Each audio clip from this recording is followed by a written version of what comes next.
আর কিয়ামতের মাঠে বহু নেকি ফ্রি ফ্রি পাওয়া যাবে। এটা কি জানেন? কিয়ামত অনেক নেকি বিনামূল্যে ফ্রি ফ্রি আসবে আমলনামায়। কেন আসবে বলি হাদিসটা।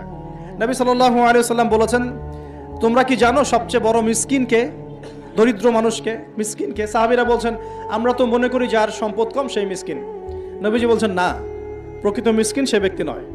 প্রকৃত মিসকিন সে ব্যক্তি যে কিয়ামতের মাঠে উঠবে উহুদ পাহাড়ের সমান নেকি নিয়ে উঠবে। উহুদ পাহাড় দেখেছেন তো? বিশাল পাহাড়। উহুদ পাহাড়ের সমান নেকি নিয়ে উঠবে। নামাজের নেকি, যাকাতের নেকি, হজের নেকি, ওমরার নেকি, বিভিন্ন নেকি। কিন্তু দেখবে সামনে বহু মানুষ দাঁড়িয়ে আছে। কেন দাঁড়িয়ে আছে? কারো কাছ থেকে টাকা নিয়েছে, টাকা শোধ করে নাই, কাউকে গালি দিয়েছে, কাউকে অন্যায়ভাবে অপবাদ দিয়েছে, কাউকে আঘাত করেছে, কারো উপর জুলুম করেছে ইত্যাদি। বিভিন্ন রকম মানুষের সাথে জড়িত পাপ ছিল, ঠিক আছে? কারো গীবত করেছে, কাউকে তহমত দিয়েছে ইত্যাদি। এখন আল্লাহ পাক বলবেন,